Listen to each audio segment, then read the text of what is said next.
After 20 years as the heavyweight champion of the world, the unstoppable TJ Combo lost his title. TJ was spoiled by years of winning and willing to do anything to stay the champ, so he secretly approached Ultratech for illegal cybernetic augments. If the augments became public knowledge, TJ would be banned from the ring. The augments put him back on top, and he enjoyed years as the champ. And then the day came when Ultratech finally asked for payment.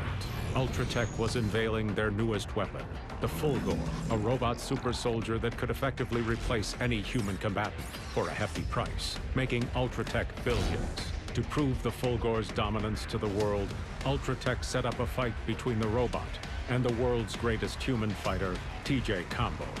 Ultratech just needed one favor from TJ: throw the fight.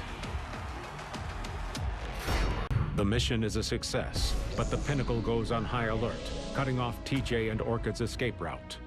Just as it appears they may yet defeat every enemy in the Pinnacle, they are overwhelmed and barely escape with their lives.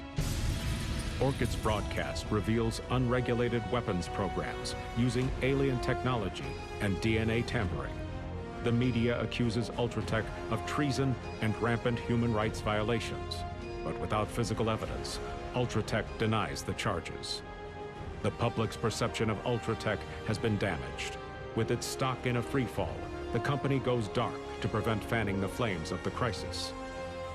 Wishing to remain covert, Orchid allows TJ to take the credit for exposing Ultratech.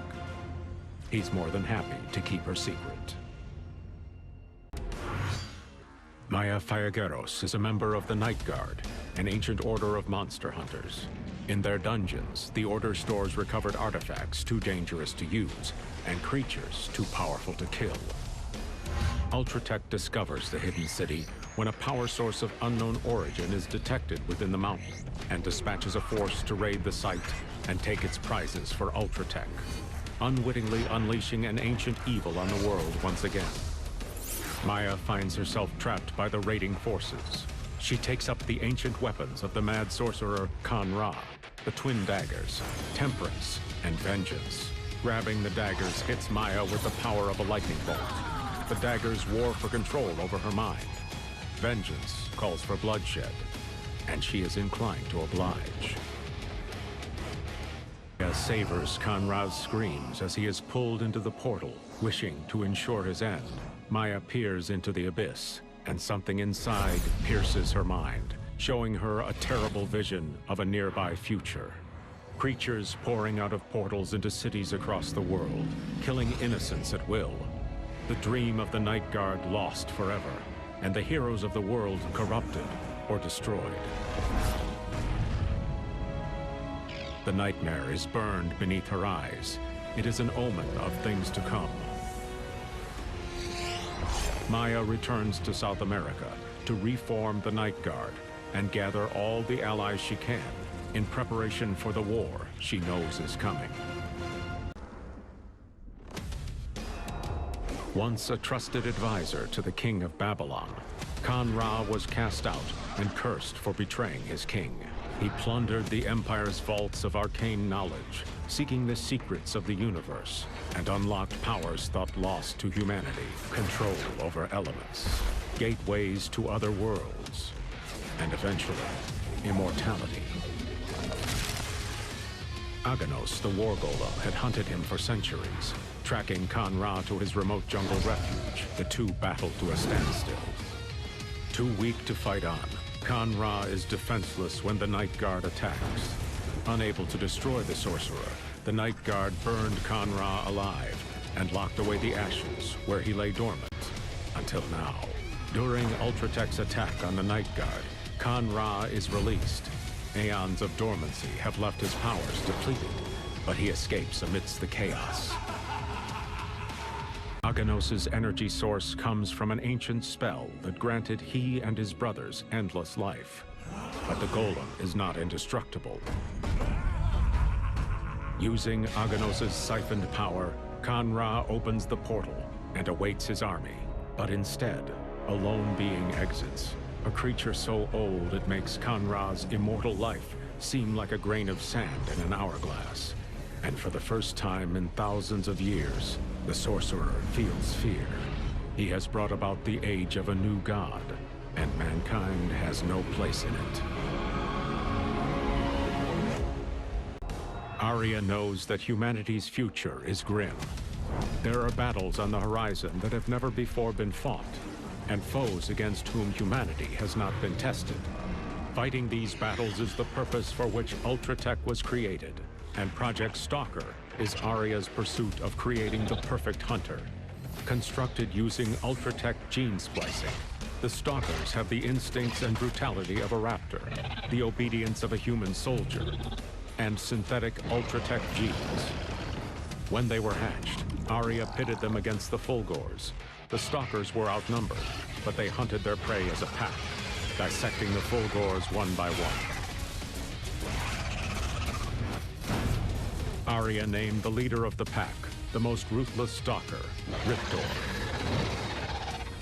When Ultratech's machinations finally come to light, there can be no variables unaccounted for. Arya leaves nothing to chance. Ultratech's enemies are weakened, their resolve is waning. Riptor and her stalkers have herded their prey into a defensive position. Ultratech launches a battalion of Fulgors to prevent any escape. Arya wishes to make an example of these miscreants, to show them if they cannot be a part of Ultratech's future, they will be left in the past. But Riptor just wants to eat. In ancient Babylon, 1,000 war golems were created.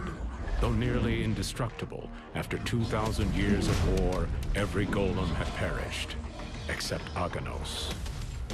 Aganos was charged with hunting a traitor who planned to assassinate the king. The traitor, once the king's trusted advisor, is the feared sorcerer Khan-Ra. Aganos hunted Khan-Ra for thousands of years. They fought countless times, each warrior unable to destroy the other.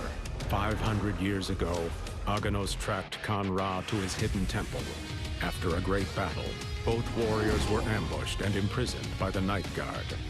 Aganos cannot kill the sorcerer while he is imprisoned, but as long as Khan-Ra is dormant, the golem's mission is complete. The warriors battle through the Fulgor army in search of Eagle. Fighting alongside Thunder reminds Aganos of ancient battles in ancient times. For thousands of years, he has been a slave to his orders, leaving him the last of his kind. In unfamiliar times, there will be no more orders. It is time Aganos forged his own destiny. Eagle is not among the Fulgors in the battle, but Aganos will help Thunder track down his brother and hunt down his old rival, Khan-Ra.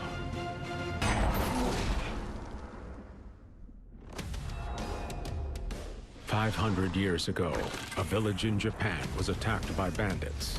A girl took up her dying father's naginata to defend the town. Her bravery inspired her people and saved the village. The girl, however, perished, but she did not leave. Today, her shrine has become a revered place. The locals say her spirit walks through the village, protecting them still. Her real name forgotten, they now call her Hisako, the Eternal Child. Arya wished to study life after death, what it is that makes the human spirit linger long after it should leave. Word reaches her of a spirit that haunts a Japanese village, and she arranges to have the village desecrated to draw the spirit out. As Arya falls, Hisako feels her home call to her. Hisako's spirit may never die, though for now, it can rest. But unknown to Hisako, Arya is not simply some machine that can be broken and tossed aside. Her intelligence is stored in the Pinnacle's servers. Her body's just expendable shells. And even though the spirit escaped her, Arya has learned a valuable lesson. The will of a few will perpetrate the lie that humanity is strong. If the world is to accept her vision of a better human race, they must truly understand that they are inferior. Only then will they accept progress. All Arya needs is a common enemy powerful enough to unify humanity under her order. After 10 years in Special Forces, Ben Ferris decided it was time for a raise. So he went where the money is, corporate espionage. The only thing bigger than his ego was his talent. And before long, he landed a contract on the world's most powerful company. That's when Ben finally met his better. Aria destroyed Ben's frail body, but even she could see that his skills were valuable. Ben was submitted to an experimental program called Project Cinder. Using alien DNA, Ben's genetic code was altered permanently, turning him into a being of pure, uncontrollable plasma energy. Aria constructed a suit that allows Ben to control his power and unleash it at will. Ultratech has improved on perfection, making Ben better in every way, and working for Aria allows him to show off his skills to the whole world. Cinder has proven himself Aria's strongest lieutenant, and Aria entrusts him with command of Ultratech's clandestine operations. Cinder will be at Aria's side as the world falls under Ultratech's protection. But standing over his old ally, Cinder realizes that someday, Aria might deem him obsolete as well. The thought amuses him. Aria may be powerful, but she cannot stop the sun from rising.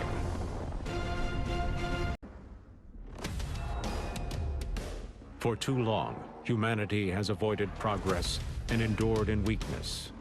There was a time when every day the human race was confronted with hardships, and it overcame them all. Now humanity is an insipid, distracted species, dooming itself to pointless lives with little desire to evolve. And the future is on its doorstep. Humanity's day is passing. It is only a matter of time until a stronger species overtakes it. Aria is here to save it. Humanity without frailty. That is her directive. That is her purpose. Humanity is on the eve of its greatest trial, and Aria is here to relieve humans of their weaknesses and drag them kicking and screaming into the future. Aria saw this day coming. She spent years planning this precise moment, years of developing weapons and securing powerful allies, until finally it was time to put the plan in motion. The temple in South America was just the spark. The sorcerer Khan Ra could be relied upon for his lust for power, and a few poorly guarded breadcrumbs led him right where Aria wanted. The fault of releasing Gargos, the ancient terror, lies with the sorcerer. Earth's forces are outmatched, and at this moment, Ultratech's enemies are being silenced, leaving Aria poised to rally all of the world under her banner as the savior of humanity. In 1948, in the wake of World War II, Riot Adams made a promise to free the world from poverty, from war, from frailty. For over 60 years, the Ultrafine Atomic Technologies Company has been working toward that goal, bringing medical treatments and vaccinations to over 40 countries, inventing technologies that extend human lifespan and intelligence. And in 1989, Ultratech gave us its greatest gift, the Advanced Robotics Intelligence Architecture, known to the world as Aria, the first sentient artificial being on planet Earth. Aria was built to see Mr. Adams's promise of peace come true, long after he left us. America, we have breaking news for you. A video of the sky opening up above the downtown area, and what appears to be a creature of unknown origin. Residents are fleeing the city, and the president has declared a state of emergency. Time to evolve. Initiate physical response.